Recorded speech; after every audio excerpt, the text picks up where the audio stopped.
নমস্কাৰ বন্ধুসকল, Assamese everything YouTube চেনেলটোলৈ আপোনালোকক স্বাগতম জনাইছোঁ। আজি পলিটেকনিকৰ যি স্পট ভেকেঞ্চিৰ কাৰণে যি ভেকেঞ্চি ৰাউণ্ড ওৱানৰ ভেকেঞ্চি লিষ্ট, সেই ভেকেঞ্চি লিষ্ট প্ৰকাশ পাইছে আৰু ৰাউণ্ড টুৰ কাৰণেও প্ৰকাশ পাব। মই প্ৰথম আপোনালোকক ৰাউণ্ড ওৱানৰ দেখুৱাই দিম আৰু স্পট এডমিশ্যনৰ গোটেই গাইডলাইনখিনিৰ ওপৰত ভিডিঅ' বনাই থৈছোঁ। দুটাকৈ ভিডিঅ' দিয়া আছে, আপোনালোকে গৈ চাই ল'ব।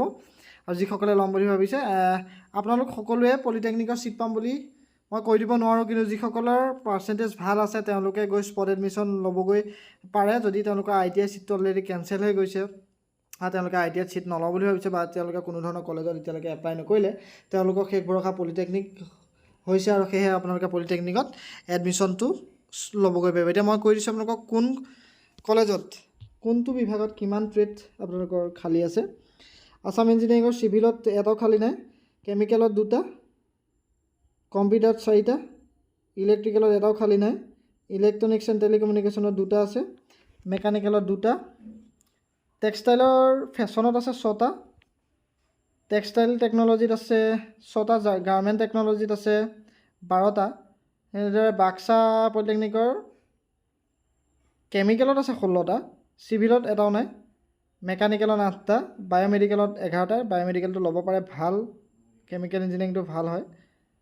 চিভিল ইঞ্জিনিয়াৰিঙত 3টা, মেকানিকেল ইঞ্জিনিয়াৰিং বৰপেটা 3টা, বৰপেটা পলিটেকনিকৰ মেকানিকেল ইঞ্জিনিয়াৰিঙত 6টা, বঙাইগাঁও পলিটেকনিকৰ ইলেক্ট্ৰিকেল ইঞ্জিনিয়াৰিঙত 1টা, বঙাইগাঁৱৰ মেকানিকেল অট'মোবাইল ইঞ্জিনিয়াৰিঙত 5টা, চিৰাং পলিটেকনিকত এগ্ৰিকালচাৰত 10টা, চিভিলত 5টা, ইলেক্ট্ৰিকেল ইঞ্জিনিয়াৰিঙত 3টা।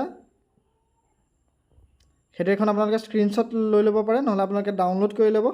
সমৰ্থ DTৰ যিটো ৱেবছাইট, সেই ৱেবছাইটটো ডেছক্ৰিপশ্যনত লিংক দিছোঁ, তাত গৈ আপোনালোকে ডাউনলোড কৰিও চাব পাৰে। মই কৈ দিছোঁ, ডিব্ৰুগড় পলিটেকনিক চিভিল ইঞ্জিনিয়াৰিঙত 1টা, ডিব্ৰুগড় পলিটেকনিক ইলেক্ট্ৰিকেলত 2টা, মেকানিকেলত 2টা, ডিফু পলিটেকনিকত 3টা। এনেদৰে গোৱালপাৰা ইলেক্ট্ৰিকেলত 8টা, মেকানিকেলত 12টা, চিভিল ইঞ্জিনিয়াৰিঙত 4টা, মেকানিকেল ইঞ্জিনিয়াৰিঙত 5টা। আৰু প্ৰিন্স অফ ৱেলছৰ যিখন যোৰহাটত আছে আপোনাৰ এগ্ৰিকালচাৰত 2টা, চিভিলত 2টা, ইলেক্ট্ৰিকেলত 1টা, ইলেক্ট্ৰনিক্সত 2টা, ইনষ্ট্ৰুমেণ্টেশ্যনত 2টা, অট'মোবাইল মেকানিকেলত 2টা ছিট খালী আছে এতিয়ালৈকে,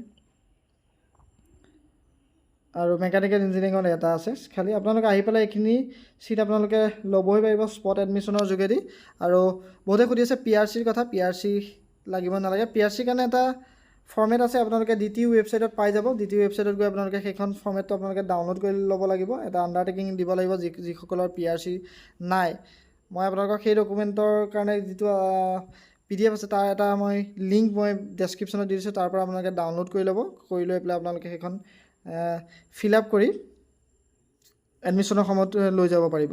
আৰু লগতে কওঁ যে আপোনালোকে যিখিনি গাইডলাইন আছে, এক্সিষ্টিং গাইডলাইন যিখিনি পলিটেকনিক এডমিশ্যনৰ, সেইসমূহৰ ওপৰতে বেছ কৰি স্পট এডমিশ্যন হ'ব। তাৰ কাৰণে যিখিনি গাইডলাইন ধৰক ডকুমেণ্টৰ পৰা আদি কৰি এজ গাইডলাইন, সেই সকলোবিলাক একেই থাকিব আগৰ দৰে, কোনো ধৰণৰ চেঞ্জ নহয়। ইয়াত মাত্ৰ স্পট এডমিশ্যনে হ'ব। আপোনালোকে ৰেজিষ্টাৰ নকৰিলেও স্পট এডমিশ্যনৰ যোগেদি নামভৰ্তি কৰিব পাৰিব। এতিয়া হাইলাকান্দি পলিটেকনিকৰ চিভিল ইঞ্জিনিয়াৰিঙৰ হায়েষ্ট 21টা খালী আছে।